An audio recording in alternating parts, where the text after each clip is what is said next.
이 세상은 목적이 없이 존재하는 건 아무것도 없습니다. 필요가 없다면 사라져요. 언어도 사라집니다. 사람도 쓸모없으면 사람들이 찾지 않습니다. 소방서가 왜 있습니까? 불이 날마다 나는 것도 아닙니다. 어찌 때는 한 달에 한 번, 어느 지역은 잘은 모르지만 6개월에 한 번 불이 날 수도 있습니다. 그런데도 불구하고 지금이라도 불이 나면 출동할 준비를 하면서 소방관들이 노력하고 있습니다. 군대 2년 가까이 열심히 훈련하고 젊은 청춘 가장 힘이 있고 펄펄할 때 군대 가서 시간 허비하고 옵니다. 적군 한 명도 못 죽입니다. 그러나 70년 동안 쓸모없는 짓 한 것 같지만 그 군인들이 있었기 때문에, 군대가 있었기 때문에 우리나라가 전쟁이 나지 않았습니다. 경찰서, 심지어는 교도소도, 교도소가 없으면 좋지요. 근데 교도소는 없으면 또 안 돼요. 이런 걸 뭐라고 그러냐? 필요악이라고 그러는 거예요. 어쩔 수 없이 있어야 하는 거. 이 세상에 모두 다 목적이 있어서 존재한다, 이런 뜻입니다. 병원은 왜 있습니까? 병이 있으니까 병원이 있는 거예요. 병든 사람이 있고 죽어가는 사람이 있으니까 병원이 있는 것입니다. 그런데 그 병원에서 수술을 못한다. 그러면 병원이 있어야 할 이유가 없는 것이죠. 우리가 잘은 몰라서 그렇지 우리가 병원의 혜택을 받아서 지금까지 살고 있는 사람들이 분명히 이 중에 있어요.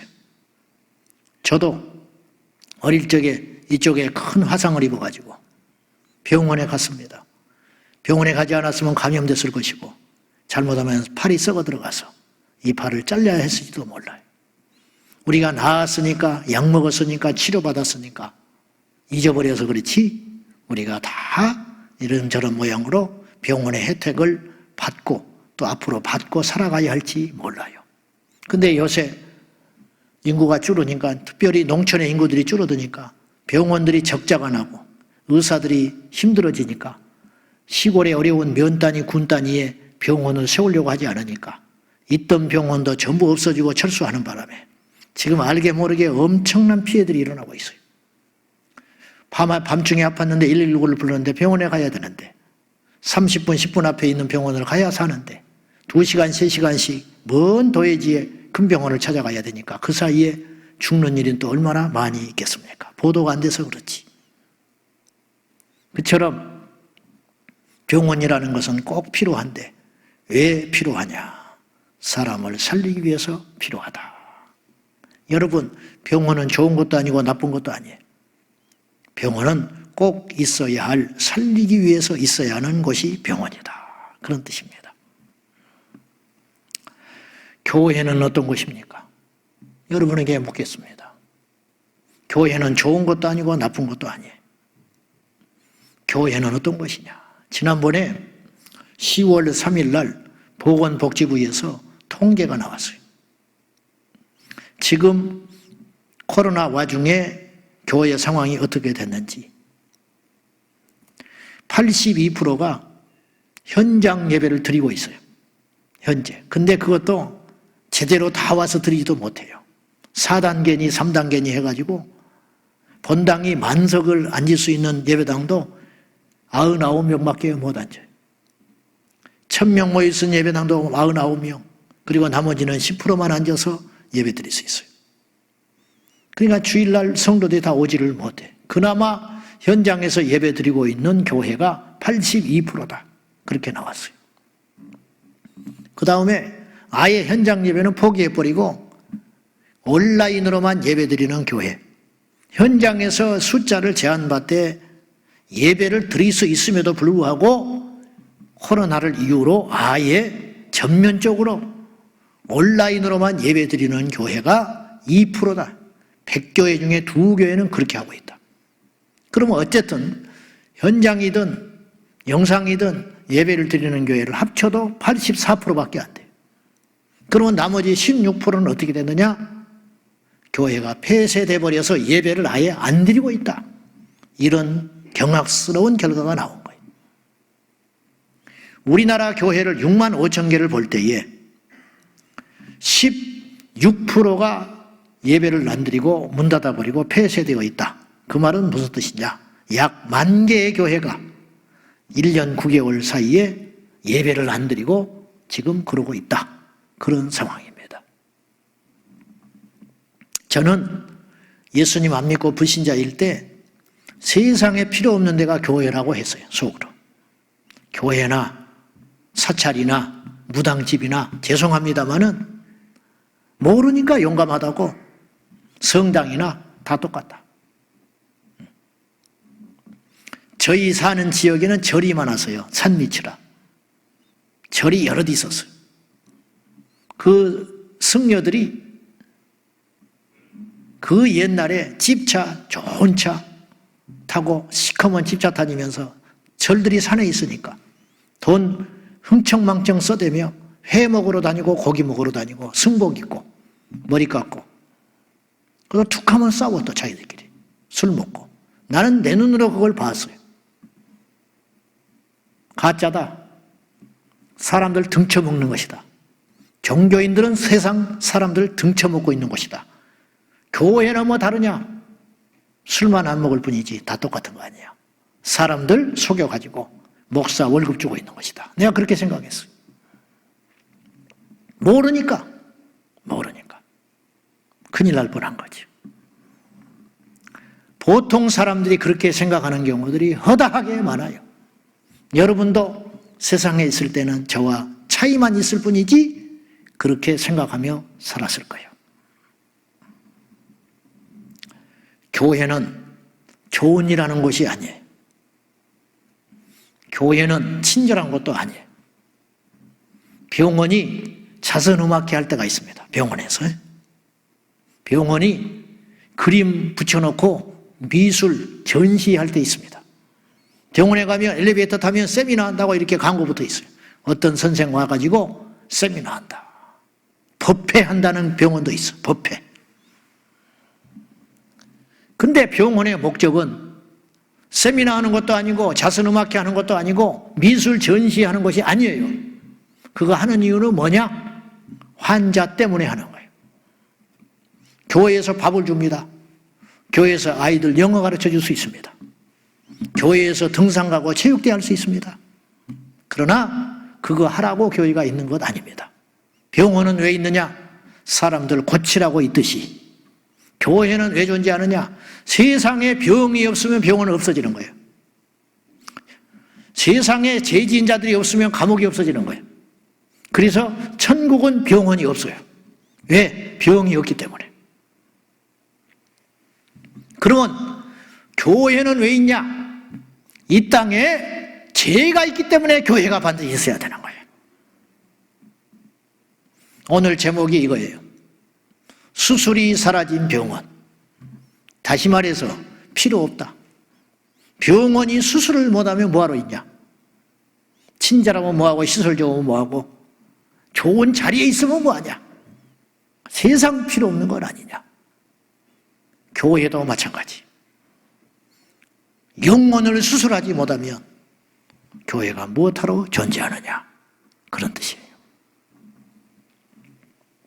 자, 우리 인간은 태어나서 죄를 지어서 죄인이 되는 게 아니고 인간은 죄인으로 태어나 버리는 거예요. 그러니까 아무것도 안 하면 멸망받고 지옥으로 가는 거예요. 뭔가를 해야 살아나요.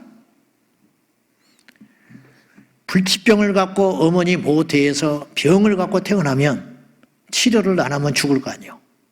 그대로 놔두면 죽는 거예요. 치료를 해줘야 이 아이가 살아날 수가 있어. 그렇지 않겠습니까? 그렇듯이 인간은 죄인으로 태어나는 거예요. 그래서 에베소 2장 1절에 너희의 허물과 죄로 죽었던 너희를 살리셨도다. 과거 완료형으로 기록되어 있어요. 그러니까 이해가 안 가는 거예요. 이거는 사람 눈으로 보면 이해가 안 가요. 성령 안에서 이 말씀을 보면 이해가 되는 거예요.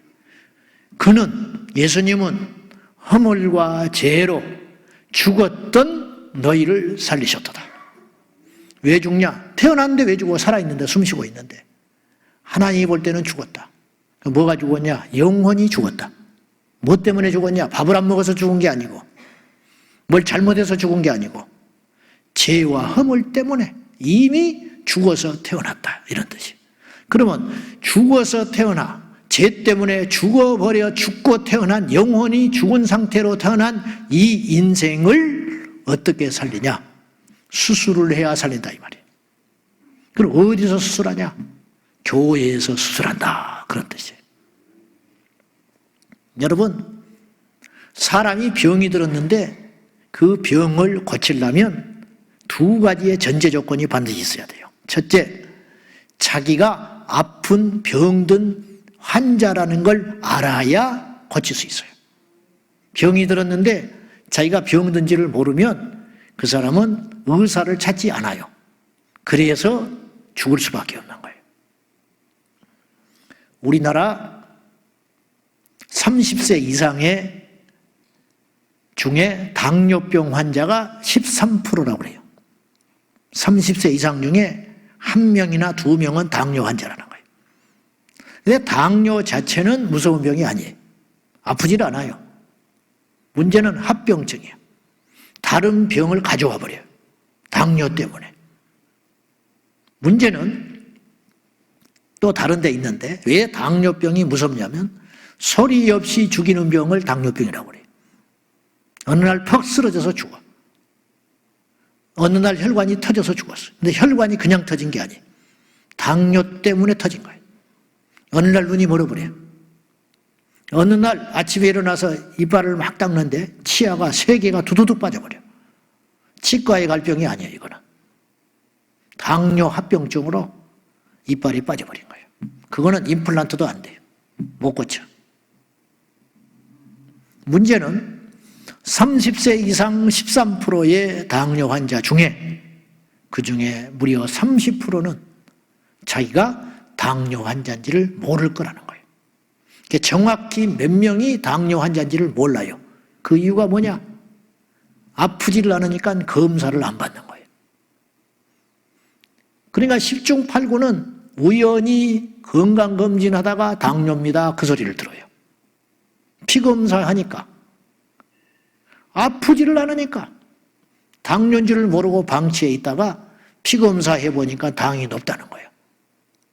아니, 난 괜찮은데요? 괜찮지, 지금은. 지금은 다 살아있는 것 같지요. 근데 죽으면 지옥을 가요. 지금은 다 착한 것 같지. 다 인생을 잘 사는 것 같지. 법 없이도 살았니? 자선을 했니? 자식들 잘 키웠니? 사람들한테 존경을 받았니? 그러니까 자기가 죄인지를 모르는 거예요. 이게 정말 위험한 거예요. 그래서 예수님 당시에도 이런 사람이 수두룩했어요. 바리새인들. 요한복음 9장에 나면서부터 소경된 자가 있어가지고 예수님이 실로암가에 가서 씻고 오거라. 물로 씻는다고 눈이 낫겠습니까? 상식적으로. 여러분, 교회 나가서 예수 믿는다고 천국을 가겠습니까? 갑니다. 가요. 사람들은 이 비밀을 모르는 거예요. 실로암에 가서 눈을 씻는다고 눈이 떠지겠냐고요. 수술을 해야지. 이게 사람 생각이잖아요. 교회에 가서 예수 믿는다고 천국을 가겠냐고요. 착한 일을 해야 천국 가지. 그렇지 않다니까요. 예수 믿어야 천국 가요. 실로암가에 가서 눈을 씻었더니 눈이 떠졌어요. 그걸 보면 보통은 저 눈을 뜨게 한 자가 누구냐? 그리고 예수님을 받아들이고 마음을 열고 믿어야 정상이에요. 이렇게 많은 교회가 그 강팍하고 강하고 센 사람이 교회를 가서 변하고 병든 사람이 낫고 깨지려고 하는 가정이 회복이 되고 말썽 피우는 자식이 교회를 가서 새 사람이 되고 그런 걸 보면 뭔가 있구나. 그렇게 해야 되는데 멸망받을 자들은 그런 생각을 못하는 거예요. 흠만 봐. 나쁜 것만 봐. 바리새인이 그랬어요. 왜 그러냐? 교만하니까. 자기들 눈앞에서 나면서부터 소경된 자가 예수님 만나서 눈을 떴다는데도 놀라지를 않고 시비를 걸어요. 그러자 예수님이 이렇게 응수를 하셨어요. 나는 보는 자는 못 보게 하러 왔고 보지 못하는 맹인은 눈을 뜨게 하러 왔다. 그러면서 주님이 그 전에 또 무슨 말씀을 하셨냐면 병든 자의 건강한 자에게는 의원이 쓸데없고 그렇잖아요? 병든 자라에게야 의원이 필요하다 그랬어요. 이게 무슨 말이냐? 거기서 의원은 예수님을 말하는 거예요. 그러면서 무슨 말씀을 요한복음 9장에서 하셨냐면 바리새인들에게 너희들이 차라리 맹인이었다면 죄가 없으려니와 이 맹인이 소경으로 태어나는 게 알고 봤더니 저주가 아니었어요. 맹인이었으니까 예수님을 만났어요. 그런데 너희들은 차라리 맹인이었다면 죄를 인정했다면 내가 잘못 살았다고 인정했다면 내가 문제가 많은 사람이라고 인정했다면 나를 만나서 의롭게 됐을 텐데 너희가 본다고 하니 똑똑하다고 하니 천국 간다고 큰 소리를 치니 율법을 지켰기 때문에 하나님이 우리를 천국으로 인도할 거라고 교만을 떨고 있으니 너희가 본다고 하니 너희의 죄가 그대로 있느니라. 그래서 예수님이 뭐라고 그랬냐면 바리새인들한테 하신 말씀이 세리와 장기와 죄인들이 너희보다 먼저 천국에 가느니라 그렇게 말하셨어요. 근데 여기서 원뜻은요, 다른 번역의 성경을 보니까 너희보다 먼저 천국에 가느니라는 말을 새번역 성경에는 뭐라고 번역을 했냐면 기가 막히게 번역을 했어요. 너희보다 먼저 천국에 들어가고 있느니라 그랬어요. 안 보이냐? 들어가고 있는 게 안 보여? 너희들이 무시하고 갈시하고 손가락질하는 그 죄인들이 나를 만나서 천국으로 지금 들어가고 있는 게 안 보여? 너희들은 뭐하고 있냐? 이런 뜻이에요. 자, 첫째, 병든 자가 나으려면 자기가 병든 것을 알고 인정해야 된다. 이런 뜻이에요. 내 병은 내가 알아. 그 사람은 죽어요. 의사를 만나고 왔는데 자기 병은 자기가 안대. 건방진 거거든. 두 번째, 환자가 병이 나으려면 두 번째 전제 조건이 있는데 그건 뭐냐?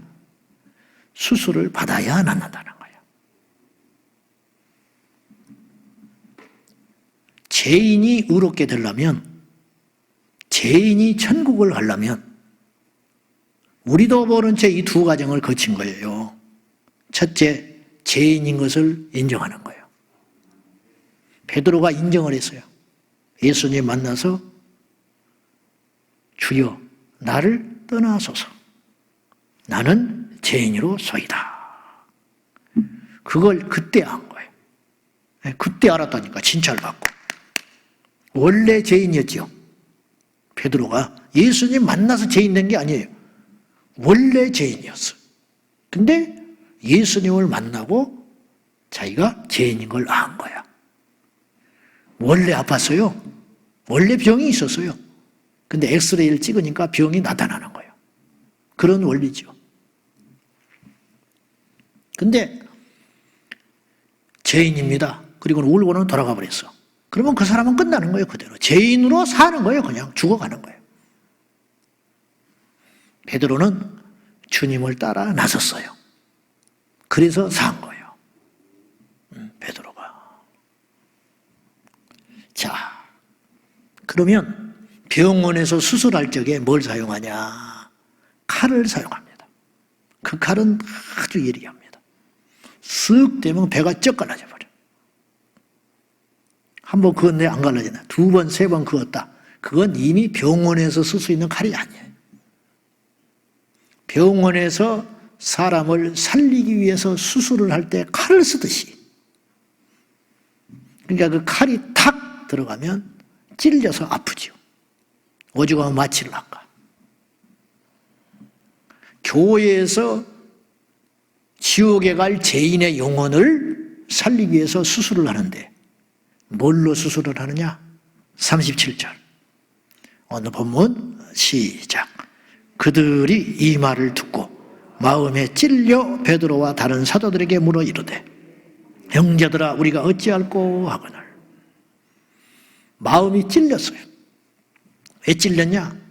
베드로에게 무슨 말을 들은 거예요. 오늘 본문에는 말이라고 표현했지만 더 정확히 표현하면 말씀을 들은 거예요.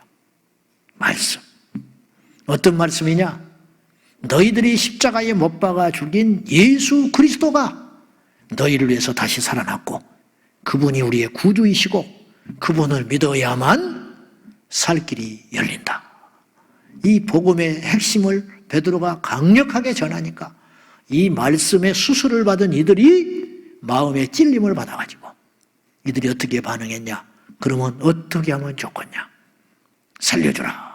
그렇게 나오는 거예요. 찔렸다고 그랬어요. 칼이 찔러버리듯 말씀이 그들의 영혼을 찔러버리는 거예요. 히브리서 4장 12절에 하나님의 말씀은 살았고 운동력이 있어 좌우의 날선 어떤 것보다 예리하여 우리의 영과 혼과 관절과 골수를 찔러 쪼개기까지 한다. 의료용 수술 칼은요 육체만 찔러요. 살덩어리만 잘라내. 뼈만 갈라내. 근데 말씀은 더 나가서 관절과 골수도 찔른다는 말은 뭐냐? 말씀을 들으면 병도 낫는다 그런 뜻이. 말씀을 들으면 눈에 보이는 환경도 바뀐다 그런 뜻이. 더 나가서 더 중요한 역할을 하는데 이 말씀이 뭘 하느냐? 영혼을 찔러버린다. 영혼에 붙어있는 죄악들을, 영적인 암덩어리 죄악들을 말씀의 칼이 들어가가지고 팍팍 쪼개가지고 그걸 조려내서 던져버린다는 거예요. 그러니까 영적인 암이 사라져버리니까 내 영혼이 죽음을 향하여 가다가 살아나게 되는 것이지. 할렐루야. 천국에 가서만 사는 게 아니고 산 영혼이 천국에 가는 거예요. 그래서 아시겠죠? 원리가 그렇더라 이 말이죠. 그래서 찔렸다. 말씀이 칼이 되어서 그 심령을 찔렀다. 그런 뜻이. 그러면 말씀으로 우리 영혼을 수술하는 것을 뭐라고 그러냐? 그것을 복음이라 그러는 거예요. 복음. 이 복음이라는 말의 기원은 알다시피 BC 490년에 페르시아가 그리스 아테네를 침공을 했습니다. 대군을 이끌고 이 전쟁은 동양이 서양을 침략한 최초의 전쟁이었다고 그래요. 아무튼 페르시아가 엄청난 대군을 이끌고 배를 타고 그리스를 침략하여 아테네에서 42.195m 떨어진 마라톤이라고 하는 지역에서 전쟁을 하는 거예요. 이 전쟁에서 지면 아테네 시민들은 비참한 종이 되거나 죽거나 자기 아내와 딸을 뺏기는 그런 일이 생기는 거예요. 무자비한 전쟁이 일어나고 있는. 숫자로 상대가 안 돼. 병력으로 상대가 안 되는데 기적적으로 아테네 군대가 연합군이 페르시아 그 군대를 맞이해서 이기게 됩니다. 그러니까 이제 옛날에는 무전이 없는 시대니까 사람에 의존하여 전령을 기다리고 숨을 죽이면서 한마디를 기다리고 있는 거예요. 만약에 전령이 오지 않는다든지 페르시아 군대가 밀어닥치면 자기들은 다 끝장나는 거죠. 그런데 저기서 말발굽 소리가 들리면서 한 사람이 힘차게 기진맥진하여 걸어오고 달려오고 있는 거예요. 42.195를 달려왔어요. 한시도 쉬지 않고 이 소식을 전하려고 와가지고 길을 기울이고 있는 아테네 시민들 앞에서 한 소리를 외치고 이 전령이 죽었어요. 뭐라고 그랬느냐? 유앙겔리아. 그리고 죽었어요. 이건 헬라어 말인데 아테네 말인데 유라는 말은 좋은이라는 뜻입니다. 겔리아라는 말은 전하노라. 이 전령이 무슨 말을 했냐? 와서 기쁜 소식을 전한다. 그리고 죽어버린 거예요. 백성들이 하늘을 질렀어요. 살았다. 이겼구나. 그 소리에 다 들어가 있는 거예요. 기쁜 소식이다. 그 소리 안에 너희가 산다. 우리가 이겼다. 너희들의 자녀들은 더 이상 노예가 될 염려가 없다. 페르시아가 떠나갔다. 그 모든 말이 들어가 있는 거예요. 이것을 복음이라고 부르는 거예요. 유앙겔리야. 기쁜 소식이다. 이것이 명사가 돼가지고 기쁜 소식이 됐는데 그 말이 유앙겔리온 이 말이 된 거예요. 그래서 성경이 헬라어로 쓰여질 때 이 유앙겔리온을 가져온다는 단어가 마가복음 1장 1절은 이 유앙겔리온을 이렇게 표현을 했어요. 같이 봐요. 시작. 하나님의 아들 예수 그리스도의 복음의 시작이라. 여러분이 많이 읽어봤어요. 마가복음 1장 1절에 있으니까. 근데 솔직히 무심코 읽었을 거예요.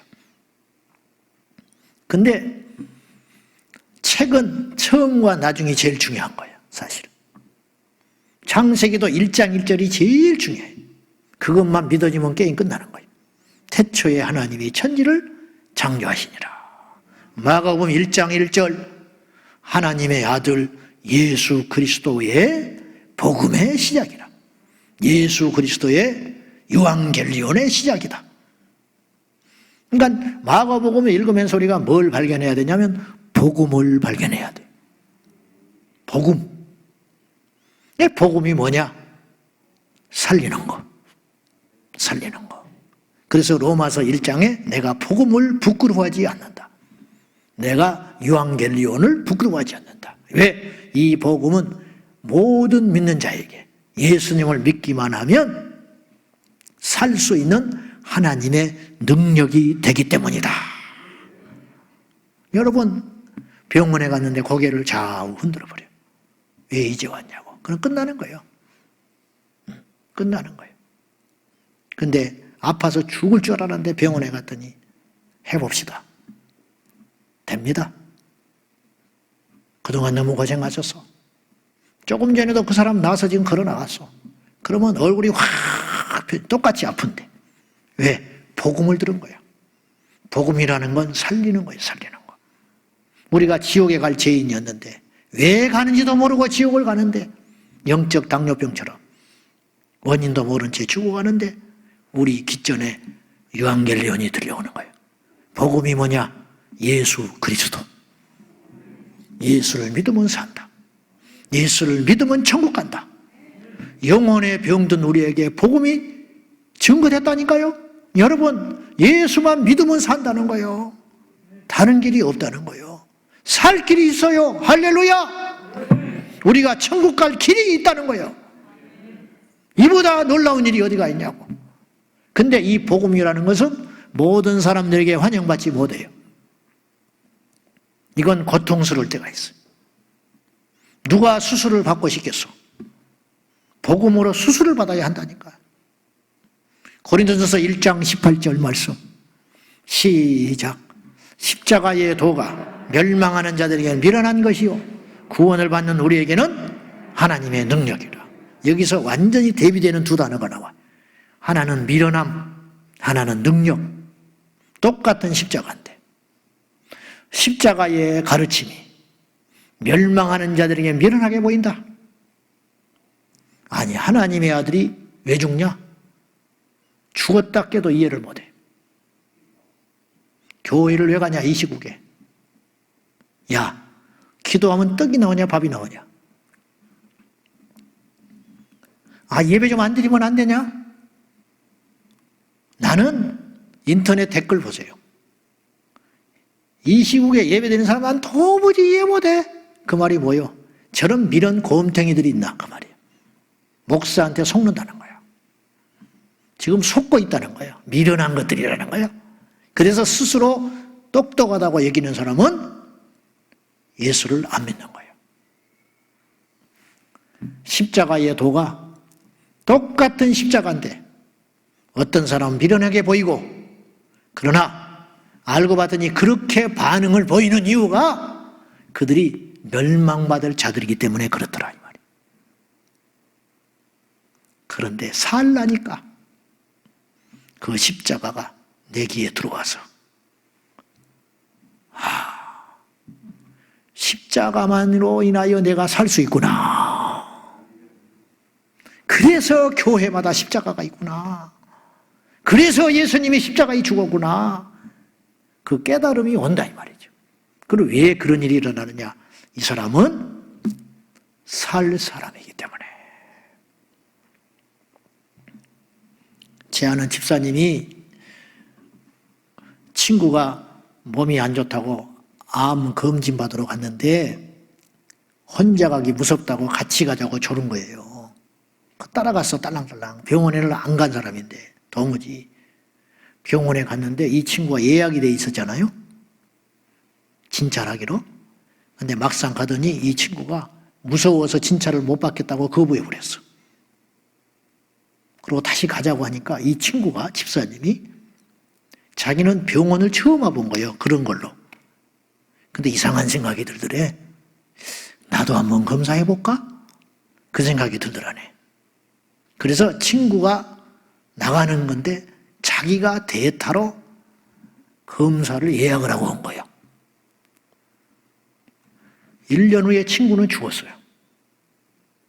수술을 놓쳐버려가지고. 근데 이분이 진찰을 받았더니 안에 암 초기가 있었어요. 살아났어요. 살라니까 그렇게 사는 거예요. 친구 따라 교회를 왔어요. 어떤 사람은 빚쟁이 쫓아서 교회 온 사람이 있었어요. 빚쟁이. 사기당했는데 수소문해 보니까 어느 교회에 있더래. 지하의 개척교회. 오갈 데 없으니까 거기서 먹고 마시고 있었던 거예요. 교회는 누군지 모르고 이 사람을 성도로 받아줘가지고 불쌍하니까 개척교회에서 같이 숙식을 시키고 있었어요. 돈을 떼먹은 사람이 도둑놈 찾아서 수소문해가지고 개척교회에 왔어요. 이 사람 예수 안 믿는 사람이에요. 뒤통수를 보니까 도둑놈이 떡 앉아 있는 거예요. 근데 예배 시간 어찌할 수 없으니까 예배 끝나고 저놈 내가 붙들어가지고 요절을 내어갔다. 이를 빡빡 깔고 뒤에 앉아 있는데 예배 드릴 때 성령께서 그를 찾아오셨어요. 그 사람이 지금 여자 목사 됐습니다. 빚받으러 간 그 사람은 여자 목사가 됐어. 왜 이런 일이 일어나느냐?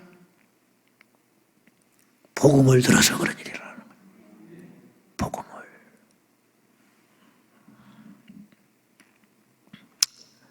교회를 왔는데 어떤 사람이 천국을 못 간다면 두 가지 이유 때문이에요. 첫째, 교만해서 자기가 죄인인 것을 인정하지 않는 거예요. 그 사람은 구원받지 못해요. 두 번째,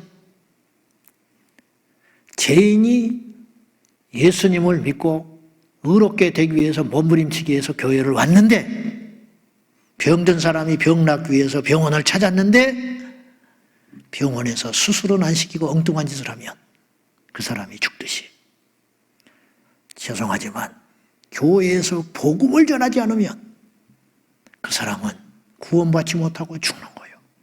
집사는 되지. 장로도 되지. 여전도 회장도 되지요. 마음의 평안도 얻을지 몰라요. 그러나 그 영혼은 수술을 못 받아서 죽는다니까요. 여러분, 요새 사람들이 아이를 안 낳으니까 산부인과들이 없어지는 거예요. 그죠? 한때 많았는데 조산소는 젠장 없어져 버렸어. 지금 젊은 친구들은 조산소가 뭔지도 모를 거예요. 옛날에는 조산소가 있었어요. 산부인과에서 다 감당을 못하니까 조산소에 가서 애를 낳았어요. 동네 서점이 없어져요. 왜냐? 핸드폰 보느라고 책을 안 읽으니까 오늘 또 동네 서점이 하나씩 없어지고 있어요. 책을 안 보니까 사람들이.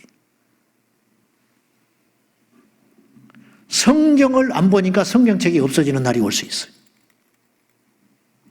기도원을 사람들이 안 가고 기도를 안 하니까 기도원이 문 닫고 있어요. 그죠? 교회가 왜 사라지느냐? 찾는 자가 없으니까 교회가 없어지겠지요. 좀 다른 이야기로 교회에서 영혼을 살려서 천국을 들여보내야 그 교회가 있는 것인데, 교회가 그 역할을 못하면 교회가 있을 이유가 없어지게 되는 거예요. 여러분, 국민소득이 높아져서 예수 믿는 사람이 줄어드는 게 아니에요, 지금. 교회가 뭘 잘못해서 이미지가 나빠져서 교회를 안 찾는 게 아니에요. 그건 뭐냐? 교회가 복음으로서 영혼을 살리지 못하니까, 교회가, 즉 복음을 안 전하니까 교회가 있을 필요가 없어지게 되는 거예요. 이것이 비극이라는 거예요. 세상이 아무리 바뀌어도 죄인은 죄인이에요. 세상이 아무리 바뀌어도 병든 자가 있듯이, 세상이 아무리 발전하고 AI가 어쩌둔둥, 뭐 코로나 팬데믹이 어쩐둥, 별일이 다 많아져도, 전기차 시대가 열렸니 어쩌니 별소리가 들려와도 모든 인류에게 필요한 것은 이것인데 바로 복음이다. 교회는 한 가지만 전하면 돼요. 복음. 예수만 전하면 돼요. 복음을 들으면 살아나요. 근데 베드로도 복음을 전했고 스데반 집사님도 똑같이 복음을 전했는데, 베드로가 전한 수술을 받고 그 영혼이 아픔을 견디면서도 어찌할꼬, 그리고 살려달라고 했던 그들은 3,000명이 한 번에 살아났어요. 그런데 스데반의 설교를 들은 그들은 돌을 들어 듣기 싫다고 스데반을 향하여 돌을 던져서 죽였기 때문에 그 영혼들은 죽은 거예요. 알고 봤더니 스데반을 만났던 청중들은 멸망받기로 작정된 자요, 베드로를 만났던 청중은 구원받기로 작정된 자다. 그런 뜻이. 죄송하지만 오늘날 교회가 복음을 전하면 교회가 있어야 할 이유가 있는 거예요. 그래서 유명한 교부는 이런 명쾌한 말을 했어요. 교회는 뭐냐? 교회는 하나님의 입이다. 그랬어요. 하나님이 하고 싶은 말을 하는 것이 교회다. 그러니까 교회가 사라지면 복음을 들을 데가 없게 되는 거예요. 병원이 사라지면 수술받을 데가 없듯이, 어떤 사람은 교회가 이렇게 많냐고 불평하는 사람이 있어요. 교회가 편의점보다 많다. 내가 그 사람에게 말하고 싶어요. 여기 우리 교회가 없고 이 자리에 술집이 생겼으면 어떻게 되겠냐? 이 땅의 교회들이 다 사라지고 그 교회가 있었던 그 자리에 무당집이 생기고 술집이 생기고 도박장이 생기고 학원이 생기고 그러면 좋겠냐? 교회가 많아서 뭐가 문제냐? 교회가 많아야 한 사람이라도 더 복음을 들을 수 있는 기회가 생길 거 아니에요. 세상 사람들은 모르니까 그런 소리 한다지만 예수를 믿는 우리는 함부로 그런 소리 하면 안 돼요. 교회는 하나님의 입이에요. 하나님의 입. 정말 기가 막힌 말이죠. 교회는 하나님의 입이다. 그리고 그 입을 통해서 나오는 복음을 들어야 내 영혼이 수술받고 살아나게 된다, 이런 뜻이에요. 베드로가 전한 복음을 듣고 이들이 반응을 했어요. 어찌할꼬? 당신이 이대로 가면 죽어. 선생님, 그럼 어떻게 하면 좋겠습니까? 그렇게 나오는 거예요. 베드로가 3가지의 처방을 내렸어요. 첫째, 너희가 회개하라. 회개는 우는 게 아니라고 그랬어요. 메타노이아. 회개는 마음과 생각을 바꾸는 거예요. 가던 길을 안 가는 거예요. 이게 회개. 울고 가면 필요 없어요. 찔림만 받으면 필요 없어요. 찔렸잖아요. 이들도 지금 마음에 찔림을 받았어요. 말씀으로. 아프다. 아이고 아프다. 그래도 죽어. 지옥 가. 아프면 이제 어찌할꼬? 처방을 잘 들어야 돼요. 우리가 죄인인 걸 알았다. 그럼 어떡하냐? 어찌할꼬? 회개하라. 여러분이 죄인인 걸 알았으면 회개해야 돼요. 근데 그 회개는 말로 하는 회개가 아니라 행동으로 따르는 회개가 있어야 돼. 걱정만 하는 건 회개가 아니에요. 슬퍼하는 건 회개가 아니에요. 후회만 하는 건 회개가 아니에요. 진정한 회개는 돌이켜야 되는 거예요. 돌이켜. 완전히 돌이키는 거. 두 번째, 너희가 회개하고 예수의 이름으로 세례를 받으라. 세례는 원래는 침례. 그건 뭐냐? 잠근다는 뜻이. 우리가 세례할 때 머리에다가 몇 방울 물 떨어뜨리는 건 진정한 의미에서 세례가 아니에요. 예수님이 요단강에서 세례를 받으셨는데 물속에 푹 들어갔어요. 여러분, 사람이 물속에 들어가면 살 수가 없어요. 세례라는 건 뭐냐? 죽어라, 그런 뜻이에요. 죽어야 돼. 옛날에 내 성질, 내 기질, 목표, 인생의 관습들, 경험, 습관 다 버리는 거예요. 그래 죽을 때 변하는 거예요. 죽을 때. 주님은 우리에게 죽으라 그랬어요. 죽으라. 회개하고 죽으라. 그리하면 성령이 오시리라. 요 세 가지가 있어야 내 영혼이 수술이 맞춰진다. 그런 뜻입니다. 죄인이 교회에 와서 복음을 들으면 어떤 일이 벌어지느냐? 기쁜 게 아니고 아파요. 여러분, 이렇게 의사가 만져. 여기 어때요? 저기 어때요? 괜찮아요? 괜찮은 데는 안 아픈 거예요. 근데 어디 보니까 숨을 못 쉬게 아파. 똑같은 펜데. 여기가 문제가 있는 거예요. 음란한 자가 교회에 와서 복음을 만나면 부끄러워서 고개를 못 들게 되는 거예요. 그게 수술하는 거라니까요. 사기꾼이 왔어, 교회에. 사기꾼에게 예수 믿으면 복 받습니다. 그거는 복이 아니에요. 그건 복음이 아니야. 그건 사기꾼은 의기양양해가지고 그냥 돌아가는 거예요. 속에 암세포가 있는데. 탐심을 버려라. 아이고, 어제 내가 한 일을 다 알고 있는 것 같아. 어느 교회 왔더니. 그게 하나님이 그 사람을 사랑하여 내린 수술이라 그런 뜻이. 술 먹지 말고 담배 피우지 말아라. 예수 믿는 사람. 막 괴롭지요. 막 얼굴이 뜨끈뜨끈하고. 어제 몇 달 만에 모처럼 술 먹었더니 목사님이 여지없이 오늘 또 이야기하네. 성령이 수술하는 거예요. 수술. 해당 안 되는 사람은 아플 일이 없지요. 죄를 버리지 못한 사람, 말씀대로 살지 못하는 사람, 하나님의 뜻대로 살지 못하는 자들은 교회에 와서 복음을 들으면 너무너무 힘들고 고통스럽다 이 말이요. 수술을 누가 좋아서 받냐 이 말이야. 살라니까 받지. 힘들고 아파도 예배당에 와서 복음의 말씀을 들으면 여러분들의 영혼이 살아나게 된다. 그런데 살아나려면 회개하고 세례받아 죽고 성령 받아 새로워져야 된다는 말이에요. 그리할 때 내 영혼이 살아난다. 그런 말이에요. 제 아는 지인이 가슴에 암이 생겼어요. 젊은 날에. 우리가 다 도려내자. 깨끗하게 도려내자. 임파선까지 다 제거하자. 그거 없어도 살아야 할 거 아니냐. 너무 젊은 날이니까 그걸 꺼렸어요. 그래가지고 이 형태를 놔두고 속만 파냈어요. 찝찝하더라고 우리가. 그냥 개운하게 제거를 하면 좋겠는데 모양을 놔두고 파냈어요.